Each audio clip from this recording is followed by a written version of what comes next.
Hi, and thank you for listening and joining me today. I'm Sherry Ruth. And today I am going to get started with some of the things that I missed out on yesterday. What happened is my internet started freaking out, or my computer, whichever it was. One of them started freaking out really bad, and I couldn't continue filming. What I was talking about yesterday when I stopped being able to film was how excited I am in the fact that I can sit here every day at 2 o'clock and film on Ustream. That's not going to last forever because eventually, here soon, I'll be going back to work. I hope. So, you know, not going to be able to sit around the house and do nothing. So, before I go on to talk, I want to say how lucky I am to have the mom I have that has been here for me while I have been going through this unemployment phase, which is driving me crazy. And then, secondly, my brother, who has been extremely helpful. Thank you so much. My kids, who all the time, are absolutely awesome and helpful. So, thank you so much for all of that. So, yesterday, we started with our asshole of the day. And yesterday's asshole of the day was Michael, and his last name is Rataj. Michael Rataj. I can't even say it. He's a Detroit defense attorney. Okay? Michael decided that he was going to defend the Russian human sex traffickers. Now, the site that you want to go to is go to MSNBC. Open it up on msnbc.msn.com. The ID number for the story is 220-560-66. On this page, you're going to see where Michael talks about he thinks that the girls are lying. Now, these are women who were taken from Russia, brought to the United States, and made to work in brothels, in strip joints here. When you go to msn.com and go to that site, you're going to see where Michael Rataj, the defense attorney that defended these Russian sex traffickers, says, "Do I believe that some of them had sex against their will? I don't believe any of the girls had sex against their will." Anyway, then he goes on to say they were laundering money. Now, he's talking about Alex Makaskinko from Russia. Speaking about Alan, he admits they were laundering money. They did take a lion's share of the money that the girls made in the bars. They did hide it from the government. They did bring the girls here without their proper immigration papers. And of course, the girls were forced to work in these bars. But in terms of them being bought and sold, like cows and pigs, or chattel, okay, or the allegation that they were routinely sexually abused, just did not happen. I'm not really sure if this guy Michael AJ, whatever it is, Michael, the defense attorney from Detroit, I'm not sure if he's completely stupid or if he thinks everybody else is completely stupid. I love the way he says, yes, they were laundering money. They did take a lion's share of the money that the girls made in the bars. Now that right there, 101, they're being trafficked, they're being pimped, they're being stolen from. I'm just amazed at what I want you to do is the rise of sex slaves in America has just become outrageous. And MSNBC has some great documentaries. MSNBC, Undercover Sex Slaves in America, is the exact story that I got this from. But all you have to do is go to msnbc.msn.com and look up these stories. Just type in sex slaves and they're going to come up. So that's our asshole of the day. Now we want to move on very quickly to our hero of the day. And if you want to pull up her website, I'm going to tell you, it's in the newspaper. InsideBayArea.com. InsideBayArea.com. Go to that website. Now, what's fantastic, it's the Oakland Tribune. In Oakland, so much of this human trafficking and these girls being pimped is happening every day. It's gotten extremely bad in Oakland, California. So, inside Bay Area, of course, the Oakland Tribune would have so many of these stories about what's going on. Our angel of the day, our hero of the day is District Attorney Sharman Bach. She has been leading the statewide charge to spare teenage prostitutes and jail their pimps. Now, this is where you and I come in, as the laws that are passed. How in the world are we prosecuting girls, young girls, 11, 12, 13, 14 years old, for prostitution? I don't understand how we are not a society that doesn't already understand that these girls are too young to make a decision on their own about sex. We know they've been forced into it in those ages. We know enough, Psychology 101, Adulthood 101, and we know that these are the things that are happening to these girls. So why in the world, law enforcement, they're adults. They know better. So they're going to treat all of these little girls and little boys, let's talk about the boys too, like runaways. And they charge them for prostitution when in the state's laws, they're not even old enough to say they want to have sex. One of the things that we were talking about yesterday, I'm going to move on to some other subjects today, but I have to cover what we missed yesterday. And one of the things I was talking about is not missing out on the boys who are in these situations. What has happened? Now you find pimps on the streets in Oakland, California, and in other places. And these pimps, and in other countries, they range from the ages of 14 to 40. The pimps. Now what we're seeing is the young boys that were pimped out are turning into the pimps. We're also seeing young girls being pimped out by their boyfriends because the money looks so great. So really what the root of the whole problem is, there are so many people out there that want young girls. Young. The younger, the better. And the market for the young girls is so outrageous that today, boyfriends are selling girlfriends. It's happening on the streets in Oakland, California, where it is extremely bad. It's happening in New York City. It's happening everywhere. It's happening on our streets everywhere. When in the massage parlors recently in San Francisco, one of the men who owned a massage parlor said that Mr. Newsom, the mayor of San Francisco, has done such a great job of running them out of town that they're moving to Houston. So the massage therapy business has been moved to Houston, which means there's more prostituting going on and more chances of girls and boys in the Houston area being taken in human traffic. Well, Houston, Texas is not that far away from me. I'm in Louisiana and I'm not that far. I am worried about it. I'm already worried about it. Now I'm double worried about it. You're going to see that's my Saints colors and LSU. Go LSU, go Saints. I miss football. Anyway, I just noticed that as I was talking about Louisiana. We're close enough to Houston, Texas to definitely be concerned about it. People everywhere should be concerned. So, a large portion, of the business in the massage parlors in San Francisco is now in Houston, Texas. So, great. Boys and girls, are you going to have to watch out for them even more? Please check out the websites that I have suggested. You definitely want to see what's going on in the world in these different stories. It's important.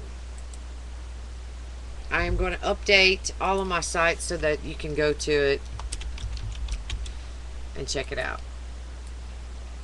Well, those are the things that I was covering yesterday, talking about some of the pimps. Now the pimps out there, they could be as young as 16, 17, 18. And look, they may be related to the young prostitute. So cousins, brothers. The money is so outrageous out there for young girls now that family members are pimping them out more. We're going to move on to a news story that caught my eye this morning. I saw it when I had a doctor's appointment this morning. I recently had surgery, so I kind of been out of it a little bit, and so glad that that's kind of why I have the time to do Ustream. Anyway, I'm going to go back to work soon. One of the stories I caught was racist incidents, protests spread at UC campuses. Let's go through this story. Los Angeles, a firestorm over racially and ethnically charged incidents at several universities of California campuses spread Tuesday as UC San Diego announced a KKK-style hood was found on campus and students in Los Angeles and Irvine demonstrated against intolerance. Okay, what kind of campus promotes an environment that allows people to think it's acceptable to target people for their ethnicity, gender, or sexuality? Corey Matthews said, one of about 200 mostly minority UCLA students who held a lunchtime rally. It's something about the tone of the environment that allows this. Let me explain to you where this is coming from. This is from the Associated Press, and it's on Yahoo News. At UC Irvine, about 250 people gathered for a student solidarity speak out to condemn the recent spate of racist incidents at UC San Diego that targeted black students and another incident last month at UC Davis which targeted a Jewish student with a swastika carved on her door. Okay. I understand. I have been studying Judaism for a long time. I understand how a Jew can be persecuted very easily and very quickly. I'm not black. I don't know how that is. But I can tell you I'm white, and I'm sure as heck darn tired of having to apologize for it. I am sick and tired of having to apologize for saying the N-word. And I'm going to say the N-word. I say it all the time. I have friends I know that get aggravated by it, but I don't understand it because it doesn't mean a damn thing to me. It's black people and different minorities beating up on white people. I'm going to go on with the story because I'm getting off on something I shouldn't be. The protest came on the same day UC San Diego announced the discovery of a white pillowcase fashioned into a KKK-style hood, the third racist incident around the campus in as many weeks, and a day after UC Santa Cruz officials found an image of a noose scribbled on the inside of a bathroom door. Now, they talk about this noose scribbled on the inside of a bathroom door. There's a noose in the game Clue, and it doesn't mean anything but somebody was hung, and it doesn't have to necessarily be racist. Officials found the hood, which bore a hand-drawn circle and cross on a statue of children's books authored by Theodore Giso, aka Dr. Seuss, outside the main campus library late Monday. A rose had been inserted between the statue's fingers. Okay, detectives were analyzing the pillowcase for fingerprints and DNA. U.S. San Diego Chancellor Marianne Fox vowed to punish the culprits to the fullest extent of the law. We will not tolerate these despicable actions. Here's the deal, people. Racism has not gone anywhere. All that has happened is that white people have been pushed into the corner so hard by politically right and having their careers ruined because they say nigger or they say something black, but black people can get out there and scream all they want about white people. They can scream at Asians, they can scream at Mexicans, they can do whatever the hell they want. Mexicans can do what they want. They can speak Spanish. You have to hit 1 whenever you call anybody to get Spanish. It's ridiculous. Next, it's going to be, you have to hit 1 for English, 2 for Spanish, 3 for Vietnamese, 4 for, what the hell else? English is what it's supposed to be. I am sick and tired of hearing black people complain about every little thing that happens. I have seen BET, Black TV, NAACP awards. I don't know what y'all are going to be happy with until all white people are just gone. Continuing with the story, the hood came on the heels of 2 other U.S. San Diego incidents, a February off-campus student-organized Compton cookout party that marked Black History Month with ghetto stereotypes, and a noose found hanging from a library bookshelf last week. It goes on and on and on, and it talks about minorities and hate crimes, and then we come to find out that the girl who put the rope out was a minority, and it didn't have anything to do with lynching. When you research and you look at these stories, you find out there's several incidents that have happened over the years, over and over and over again. Just all of a sudden, these are the ones people actually care about. Why? Because Yahoo Associated Press decided to put this on the front page to get your attention. It drew you in, and then what are you going to see? Advertisements. Here's the great thing, is you can post your own. After this story of all this KKK stuff that's going on in racism, the first person says, really, are you serious? Second one, this is an outrage. What is this country coming to when you can't even go to Compton Cookout in a blackface without worrying about getting charged with a hate crime? Injustice. Oh, the inhumanity. Now, 595 people agree. 543 people disagree. This is the big one. I love this one. Racist incident. You want a racist incident? How about 98% of black Americans voting for Obama? That is racism. That's an elephant standing in the middle of the living room and everyone seems to be mute and muzzled over the huge pile of dung in the room by political correctness. Yes, folks, it stinks. 1,236 people agreed with him. Only 131 disagreed. Of course, a couple of people are calling him idiots and these silly things. But the amazing thing is the majority of people agree with this guy. And I'll tell you why. Because white people don't tell you the truth in your face to a minority. They don't, because they're so afraid that they're going to get sued or they're going to get hurt or they're going to get their job lost or something insane, because political correctness has completely stifled them. Completely. And it's ridiculous. I personally, I don't lie to my friends. If I have black friends, I tell them how I feel about things. And when it said 98% of black people voted for Obama and that's racist, then I'm gender racist because I want a woman president. I don't care if it's Hillary. I don't care if it's Palin. I don't care who it is. All I know is that during the next election, if it's a woman, I'm voting for her. I don't care what she's Republican or Democrat. I don't really care. All I know is that I want a woman in charge, and that's exactly what I'm going to vote for. After having said that, I miss football like crazy. I don't know how many of you are big football fans, but I am completely missing football. It's driving me crazy.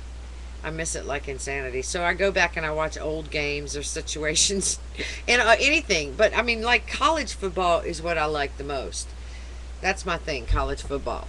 See, these are my LSU earrings. Hello, purple and gold. Louisiana, we love our LSU and our Saints. And go Super Bowl. Anyway, I wanted to talk about the situation in Haiti. I discussed it previously on a few days ago on the show, but I just want to reinforce that right now what we need to be doing is one of those big telethons like they did in Haiti after the earthquake for places like the Philippines. We could go set up camp there and have a telethon to stop the things that go on there. Or even better, we could do it in Oakland, California, where all the bad things are going on right now. Set up a telethon for more police, education, things here in the United States of America so we can protect our children. Okay, so what do we want to go on to? I talked about a lot of things yesterday I've already covered. So we are going to have a good time looking some things up to find out what is in the big news stories today. Let me double check, make sure I've covered the internet sites that I wanted to cover today. And I do believe that I have. I have been talking really fast. That is what my problem is. I am going back and forth extremely fast today. Are you guys watching the American Idol? I love American Idol. I am enjoying watching that show, have enjoyed watching it every single year that I've seen it. It's pretty darned exciting. I think that the guys didn't do a good job last night. I think the girls did a fantastic job. And let me, real quickly, I wanted to remind everyone that Which Way Home, the documentary about the young children using trains to cross over into the United States, is going to be on DVD March 8th, and you're going to get it from whichwayhome.net. Whichwayhome.net. The DVD will be out March 8th, and everybody on the Facebook and on different sites have been very excited about it coming out and talking about picking up the DVD. I hope that you do. Excuse me. I know that it's kind of crazy. The DVD, I mean, you can watch it on HBO, but you never know when HBO is actually going to come out and say, hey, we're going to be airing it again. They have such a hard time airing it all of the time. So anyway, the DVD will be out March 8th, and I definitely want you to see that. Now, switching gears, I have lots of my friends who tell me that I should be helping people with relationships, with dating, and just in relationships in general. One of the things I would love to be able to do. So if you have some relationship questions, or you have a problem with an ex or whatever, I don't care what it is. If you've got a question that you need answered in life in general, you can ask me and I'll be more than happy to help you with it. Nope, not a licensed therapist or anything like that, just a friend hanging out, and we'll be answering questions, anything that you have. I would be more than happy to answer for you. Everybody knows that my biggest passion is to stop sexual exploitation of children and human trafficking. And recently somebody asked me, would I agree with making prostitution legal if it stopped human trafficking? And in New Zealand is a perfect model of the way that it should be done. In New Zealand recently, they passed laws to legalize prostitution. What they did is they took it out of the hands of the pimps and the bosses and put it in the hands of the prostitutes so that they can take care of themselves. So it's pretty neat what they've done to make it legal there. And they've completely gotten rid of the criminal element. They did it. It's amazing. Absolutely amazing how they were able to do that. Got rid of the criminal element by legalizing it and putting it in the women's hands. Again, that's why I'm saying if a woman runs for president, I don't care who she is and what Republican, Democrat, makes no difference to me. If she's a woman, she's going to get my vote. Just like, I want a woman in charge soon. I just think that we are too molded into what we're supposed to believe about how we're supposed to act as a woman. I don't think that we are supposed to be subjected to just domestic ways. Like, you're not supposed to have a life of your own. One of the things that I dealt with a lot as being a single parent is single moms are not allowed to bring men home. You're not supposed to have a man in your bed overnight, and you're not supposed to have a man in your house. You're not supposed to bring men home. Bullshit. Okay? If you're careful and you know what you're doing, you have nothing to worry about. I've had lots of friends that were single moms and did. A single dad, he can have a girlfriend. He can live with as many women as he wants, and he can have as many girlfriends in and out of his house as he wants to have, and nobody bats an eye. It's okay. That's what's supposed to happen next in order. I don't get any of that stereotyping. That's the word I was trying to find earlier, stereotyping. It doesn't make any sense to me. But just because I'm a female, I'm supposed to not have the sexuality that a man has. Just because I'm a single mom and I have kids at home, I'm not supposed to be a sexual beast. That's a bunch of crap. My kids are grown now, but when they were growing up, just because I had them there didn't mean I wasn't sexually attractive or in need. I've never been married. I'm a very independent, strong woman. I was in radio broadcasting. I was number one. I didn't play games with anybody. They knew who I was, what I was. Didn't take no crap and still don't. Sexual beast? Yeah, just like anybody else. Well, no. There are lots of women who don't. But they don't because they're molded by what society tells them is okay.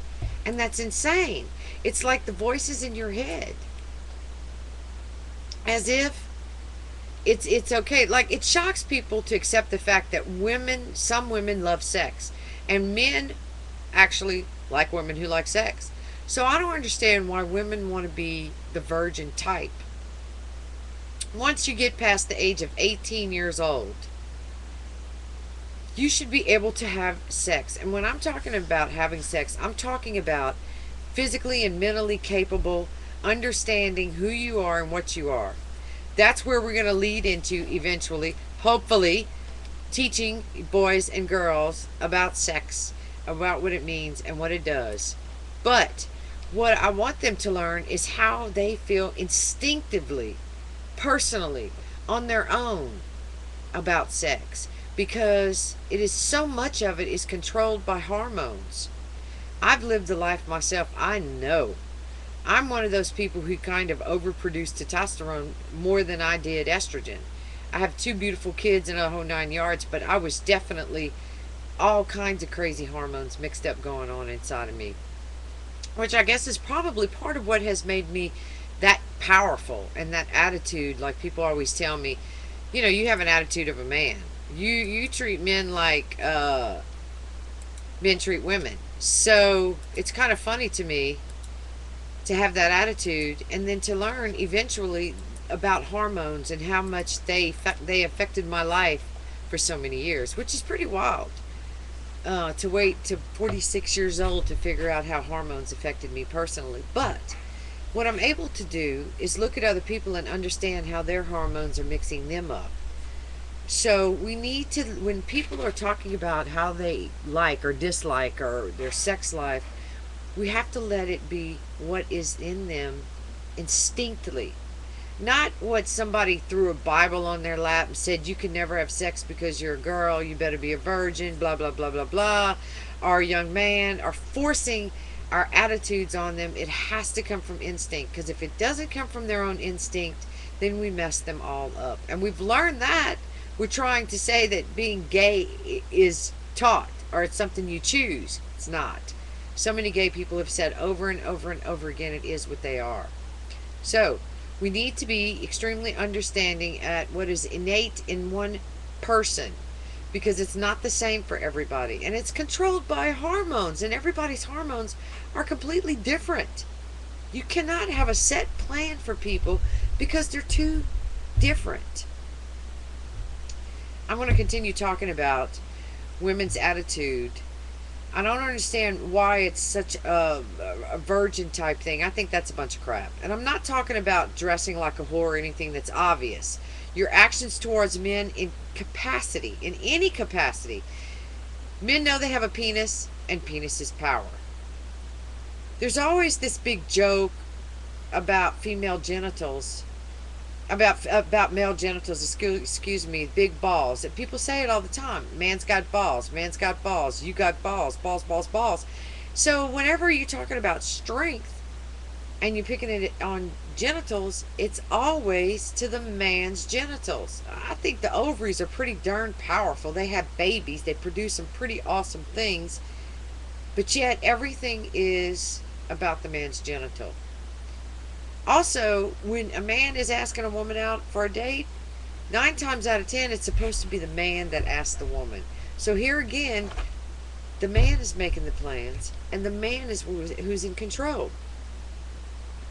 I think that it's time for women to step back, look at the situations, and take that first bit of control for themselves when they're going to go out on a date, when they're going to encounter any kind of relationship with a man. So you ask the man out on a date, you get to make the plans, and you get to decide what it is you want to do. Drives me crazy when a man asks me out and he says, what would you like to do? And you tell him what you'd like to do, and then you find out you're going to do a completely different thing. I am one of the first people to tell you straight up, if it's something I don't want to do, I'm not interested in doing, then it's not going to happen. I'm going to say no immediately. I'm going to change the plans, and I'm going to move on. There's not enough women that do that. They'll go, oh, okay, and they'll go out on a date that they don't even enjoy, which makes absolutely no sense to me at all. If you want to go out on a date, then you need to make it a date that you enjoy. Don't go out on a date and go somewhere and eat and do something you don't really want to do, especially in the beginning of dating somebody, because you need to know what it is that you enjoy. It's all about you. Men love to be in total control. They're taught man is the provider, the keeper, and he's the decision maker. 80% of our population is Christian. Either way, religions go according to the Bible, which portrays good women as non-sexual virgins and mush for brains. Mary was a virgin. Her natural given organs, which produce eggs, are joined with a man's sperm to create a baby. An act created by God himself is eliminated. So the hammer begins to pound right on a woman's head. Bam, bam. Women are so worried about this scarlet letter syndrome, excuse me, there's a fly, that they pay less attention to the bottom line. They pay less attention to the raw truth. They are owned. Just as the Bible was used to keep slaves in line by telling the slaves the white man is your master, so it continues to be used to control the actions of women. the way that you think, the way that you act. And one of the other things that drives me crazy, violence against women is about the only thing that you're going to see on a regular basis on television. Violence on men by women is not something you're going to see a whole lot of. But there's so much of it on women, it continues to beat us up. Women must be stronger than that. We can't continue to be victims. Live your life according to your own rules, the ones that you make yourself, the ones that you make that make you happy. Not the rules of other people, not the rules that your parents gave you, your mom and your daddy tell you about, the ones that just roll over in your head all the time, the ones that make you feel good and make you happy, what is instinctively part of who you are. When I think about how much control men have in slavery in the Bible and the things that go on, it drives me crazy to think about polygamy. I'm going to write polygamy down because I definitely want to get back to polygamy. That is one of the largest controls of women, period, in a religion. Religion has always been about controlling women. But polygamist, it's huge. And the crazy thing about it is we support it in this country. So I want to continue to talk about how men have control over women because of the Bible and the things that it says in the Bible. I will tell you personally how I feel. I have been studying Judaism for a few years, and I have just been studying it. If I had to say I belong to a religion, I would love to conform to Judaism, to be Jew. I am not a Christian, but I have absolutely 100% respect for everybody's religion, for their passion for the religions they believe in, and the things that they do. I do absolutely 100% have problems with the Bible because it has stifled more people than it's helped. It's controlled women. Polygamists are a perfect example of it. If we didn't have polygamists here in the United States, I think maybe, I don't know. Me and the Bible have problems because I'm an independent, strong woman. I live by my own instincts. None of the things that I do are forced on me. I do them myself because I want to do them. Nobody is making decisions on what happens for me but me. And that's how it's always been. And that's how women need to be. You cannot allow other people to control what you know is your own personal instinct to do something differently. So do it. Be true to who you are. I'm going to back up a little bit. I've got to talk a little bit more about the polygamy because it's on my mind. I just can't believe in the year 2010 that we have slavery here in the United States that is protected by the United States under freedom of religion. Not only is polygamist protected under freedom of religion, they also have millions and millions of dollars in the bank that they get for their church. And they get tax free. They don't even get taxed. So they can live in these big fancy houses. They can force little girls to do whatever it is that they want them to do. And another thing, these little girls get absolutely no freedoms. They have no freedom of choices. They don't have freedom of religion. They can't play with Barbie dolls. They got to wear funky dresses and fuck old men. Excuse me, sleep with disgusting old men. What is that? How can we sit here, right here, me in front of you right now, and not go absolutely ballistically insane thinking about what these little girls' lives are like? Because we see the women as they're grown, and they're in their funky dresses and their funky hair, and you can see they're twisted. You can look in their eyes. They've never seen a Barbie doll. That's a bunch of crap. I personally am so thankful that I am a white girl in the United States of America, and my parents weren't crazy. They're a little crazy, but not sickly, insanely disgusting. I wasn't born in a polygamous camp. I wasn't forced to do horrible things. I had a great life. Thank you for Barbie dolls and baby dolls and all the wonderful things that I was able to play with and do, and all the things that I was part of. I had the choice to grow up and make my own decisions, and freedoms of religion and freedom of speech, freedom to have a choice to pick the person you're in love with to marry and to have sex with and things, not to be forced to do absolutely insanely horrible things because of freedom of religion. Your own country denies you your freedoms. That's what happens to the women and the boys in these camps. It's absolutely horrible. You know what we need to do is go out and get a bunch of gangs, Mexican gangs, Harley Davidson gangs, buy up some property all around the polygamist where they're living, and park them. Let them have at it. Let them have all the gang problems. Let them have all the huge problems. Save the girls. Powerful women here in the United States don't want to help the less fortunate. That's the problem. There's lots of organizations across the nation helping women, but it takes thousands of years for women. It takes thousands. Excuse me. But it has taken thousands of years for women to care about each other. A man is likely not to call a woman a slut, but a woman is very likely to call another woman a slut. And I don't understand that, because it's like, let's just say, for instance, I'm going to use the example Pamela Lee Anderson. Lots of women hate Pamela Lee Anderson. You say Pamela Lee Anderson around women and they go crazy. And I don't understand that, because first of all, she is super duper smart. She's beautiful, and she's used what she's got to make tons of money. And then she contributes to PETA.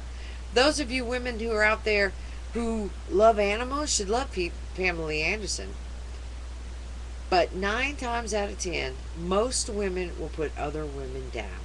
It's not the men that are being negative out there. It's the women. And women are being negative with other women. More so than anybody else. So, when you talk about Pamela Lee Anderson and other people, it kind of brings you to this place of image. The image that you have of yourself, and the image you have of other people, and the one that you project or you want to project. Well, one of the things you need to think about is, if the image that you want to project, why do you want to project that image? Is it truly the personal image that you have built up on your own, from your own character, from your own experiences, from your pure judgments? Or is it the image that you want someone else to see? You should always remember that what you're most comfortable with is best. Say your comfort will always make your personality shine. If you're really, really comfortable and you're somewhere in a crowd, or you're going to shine. It's going to make a difference. When you're getting all dolled up, putting on a ton of makeup and all that stuff, that is fun. I mean, it's fun for me. Some people prefer not to wear makeup. Some people like to wear a bunch of makeup, but you know what? It doesn't matter, because when you go out and you're in front of other people, there are tons of people out there who are going to judge and make their own decision of what you look like. You can have a woman sitting next to another woman. One's got a ton of makeup on and one has none. In a room of 100 people. Okay? The same amount of people are going to like the one with all the makeup as much as they do with the one with no makeup on. Both of the people are going to say something about either one. That's why you need to not care about what other people think. And you need to not give a damn about that image. Unless you're, making $20 million a movie like Julia Roberts, it's not really anything you need to worry about. What you need to think about is what is comfortable for you. It's all about me. You need to think that when you look in the mirror. It's all about me. What makes me most comfortable? Like if you're preparing for a date or an outing, you have to think about what's the best thing for you. What makes you happy? What are you comfortable in? What's appropriate for where you're going? What's appropriate for your body? What makes you happy? I'm so sick and tired of seeing all these little heiresses on TV with Paris and all the different ones that are dressed up, who have the money to go and buy all these really nice clothes and pay for all these things. It makes our little girls think that they have to do those things, and they don't. They don't have to be drop dead gorgeous. They don't have to have Gucci. They don't have to have all these fancy things. The way that we allow the media and the press as adults to continue to throw all of this crap in our little girl's face is ridiculous. It's really sad. The word fat, people hate to use the word fat.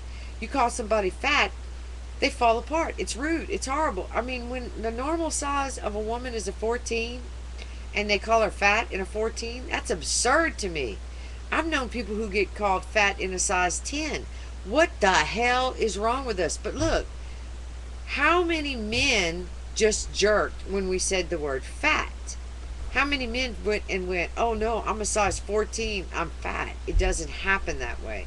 So why is it fair for us to be completely freaked out whenever we're going to go somewhere and do something, whenever we're getting ready for a date, whatever that is? Why is it okay for us to be freaked out about our image, about fat, about what we look like and how things go, how much makeup we have on, how we don't, back and forth? Does the hair look good? Does the hair not? Blah, blah, blah.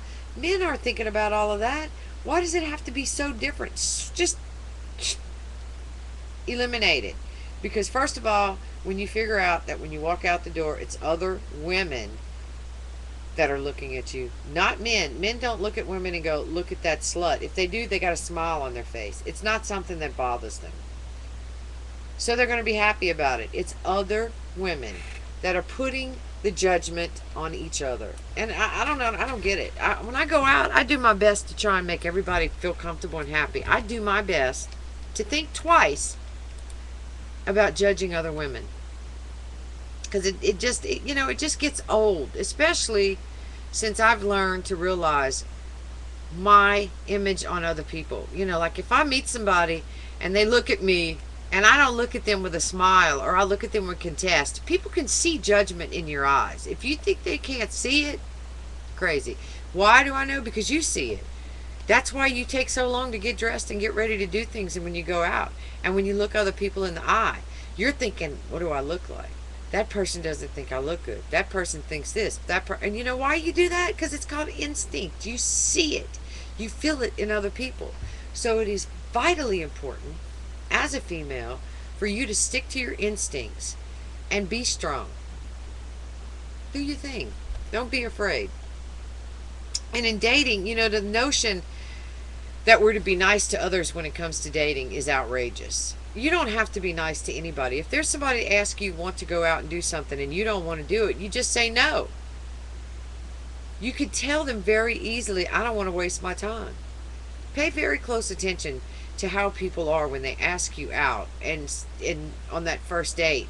And if you actually say you don't want to go out, say I don't want to go to that restaurant. And how they act about it can tell you a whole lot about the aspects of the way that a man is perceived in controlling you.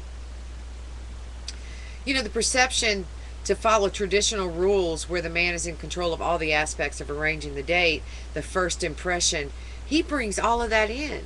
Switch it around. I think that women absolutely should ask men out because you're in control of the situation. You're way more in control of the date, and that needs to change. I think that men having control like they do in every aspect is why it's so easy for us to continue to be controlled.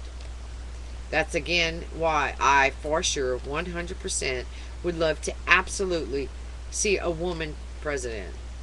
We just need to have it. We need to see women as presidents. I want to point out red flags.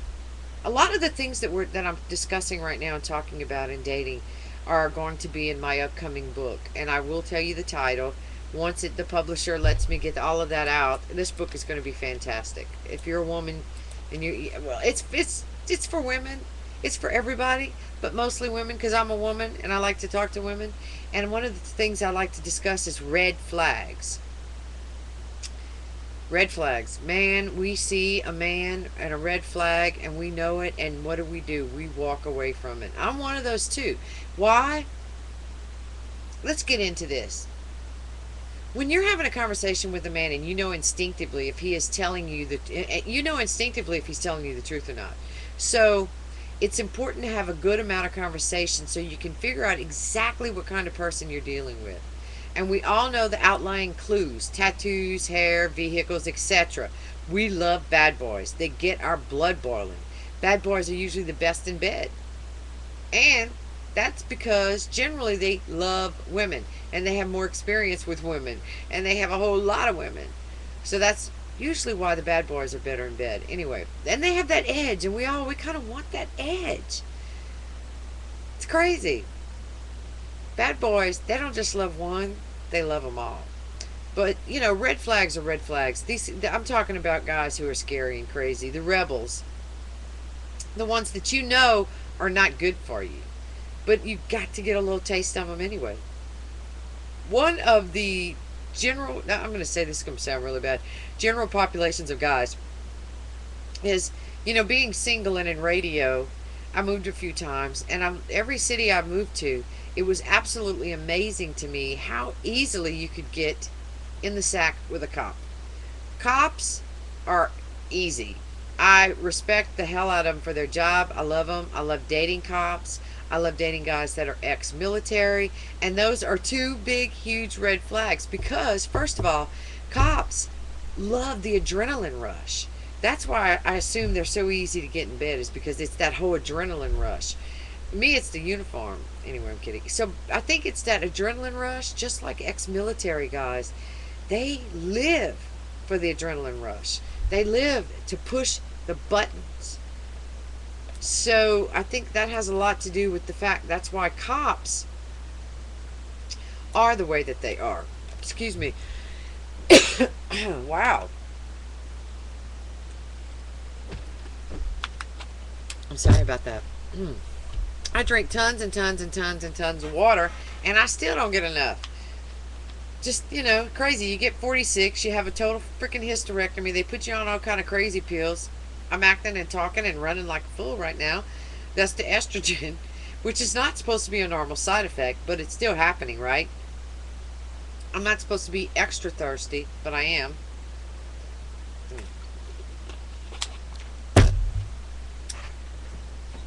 This is what you get at 46 on estrogen. Okay, I can't wait to feel better and get out there and go back to work. I'm so excited about getting out and going back to work. Although I'm going to miss the 2 o'clock afternoon meetings with Ustream. Oh well, I'm going to have fun while I enjoy it. Anyway, I was talking about police officers. I love police officers for taking that step every day to protect me. When I dial 911, I know there's going to be a police officer somewhere that's going to come help me. It's the greatest thing about living in the United States of America. We have 911. So I'm not insulting police officers when I say this. This is just from my experience. Who knows? And I like to point out the fact that we have to be careful with red flags. Men with a red flag. Ex-military, those guys are used to being aggressive. They're used to the adrenaline rush. And it has a lot to do with who they are. If you like a guy, woo, let me tell you, and I love guys, don't get me wrong. I love the tattoos, I love the manly man, I love the military guy, I love the cops, I'm all about the red flag.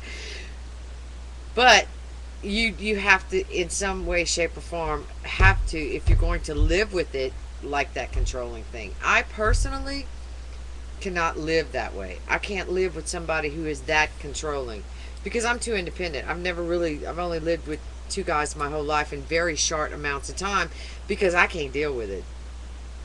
I like my freedom. I don't like it when I get home and somebody says, "Where you been?" Oh, I don't really care.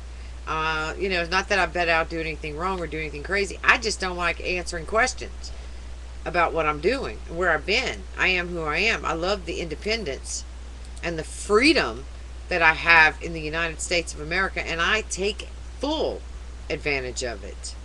Full advantage of it.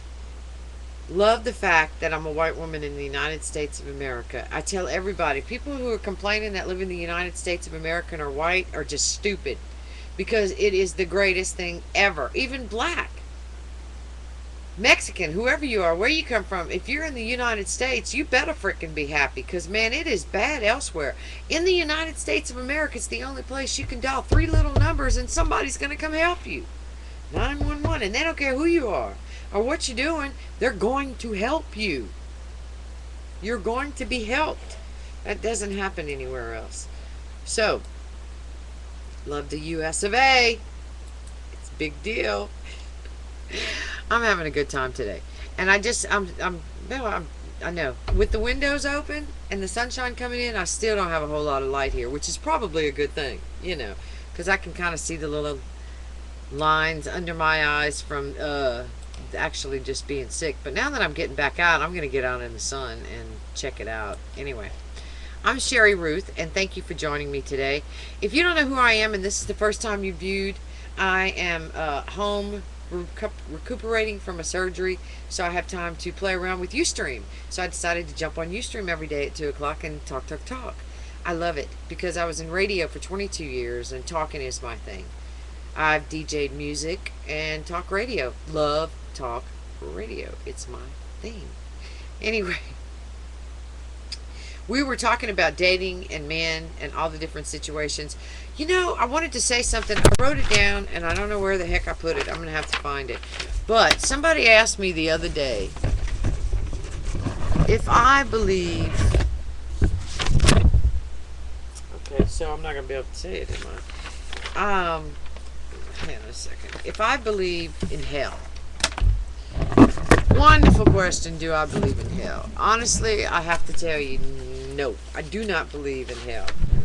The reason I do not believe in hell is because I think it's just another way that religions have stifled people and tried to scare people and used the fear factor.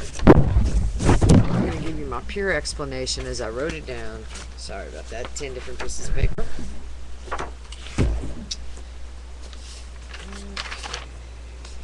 Here it is. Do you believe, is there a hell? That was the question I was asked. Is there a hell? Not in the way the devil. I don't believe in the devil. I believe in evil because I believe that the behavior of man shows evil. I will not speculate on something that has so much of a huge impact on my life. I'm not going to speculate whether there's a hell or there's not a hell. I'm not going to speculate whether there's a devil or there's not. I'm just going to believe that there's not. I'm not going to allow that old religious fear to keep me down. It's just not going to happen. I don't appreciate the way religions use the fear factor. The devil will get you. From that perception comes evil. That's why religions have been able to do so many ugly things that they've done, because they tell people the devil's going to get you. What is that? Really? Seriously? Come on. The devil's going to get you. Has he ever gotten anybody? The behavior of man. The evil behavior of man. And you know, I got this line, behavior of man, from a young boy who's 13 years old. And he grew up in a brothel in India. And all he wants to do is go to college and grow up and inform people about the horrible, evil behavior of man. So, I don't believe that there's a devil. I don't believe there's hell. I believe there are evil people who do some evil, ugly stuff right here on earth, in America, in the United States, everywhere, every day. That's the hell. But to use the fear factor, you're going to go to hell or the devil's going to get you, is a bunch of bullshit. I don't know what else to call it but to call it bullshit, because it's a bunch of bullshit. I'm going to post that. That is a bunch of religious crap. Evil behavior of man exists. Okay, so now everybody's really going to think I'm insane. And that's good. I want you to think I'm crazy. Maybe it'll keep bringing you back to listen. Or to come look at the videos I already have that I'm going, that are the 12 that I've already recorded. I love to have guests, and I've had some friends come over, but I really can't wait to have my children in here to talk to. My son went to Iraq for 18 months. I had a nervous breakdown. Yeah, I had to take the medication, moved to the family's bayou property, and lived on the bayou way out in the boonies in Pierrepont, and fished all day long and did nothing else for about 5 to 6 months until my son came home and said, when he came home from his break, and he was like, okay, Mom, it's time for you to get it together. So I had to get it together because he was like, I can't be worried about you all the time. So I didn't want him worrying about me while he was in Iraq. I don't know what to do with this shirt. I don't know. Okay. Anyway, keep messing with it. My hair. Lord have mercy. You get 46, things change. so drastically. I love the pictures of that my kids drew that are hanging behind me. They did that when they were like 4 and 5 years old. So cute. My LSU medallion and my Saints black and gold. Okay, so tomorrow is Thursday. It's going to be a very fun day. I have a lot of good stuff that I'm going to be researching, looking up, and talking about. Also, tomorrow we're going to devote the day to big business. Recently, everybody's been watching the show Undercover Boss. Give me a freaking break. Like, we didn't know corporate wasn't listening to us and not caring.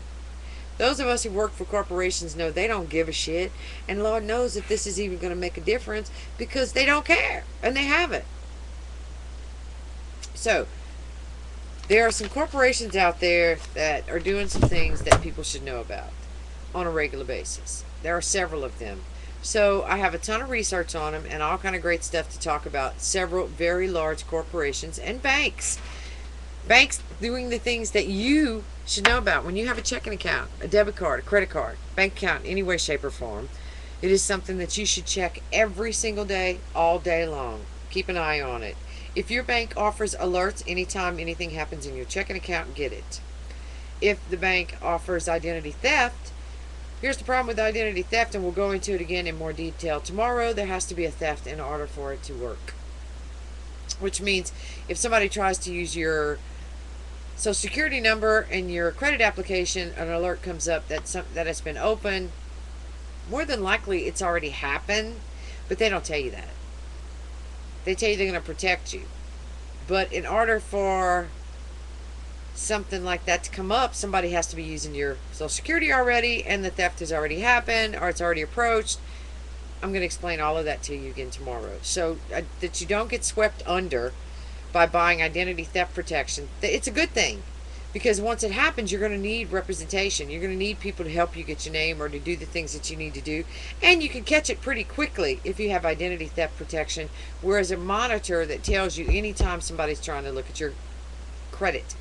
Also, banks, if you think they're protecting you from being stolen blind, bull. Even in the cases when you do what you're supposed to do.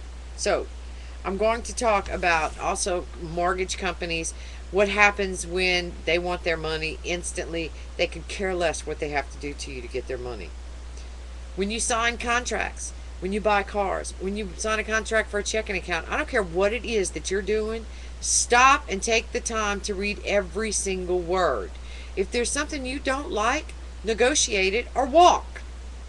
The market is full of tons and tons of banks, mortgage companies, and everything else. So, I am going to go ahead and end the show. Thank you for joining me, and we'll be back tomorrow, same time.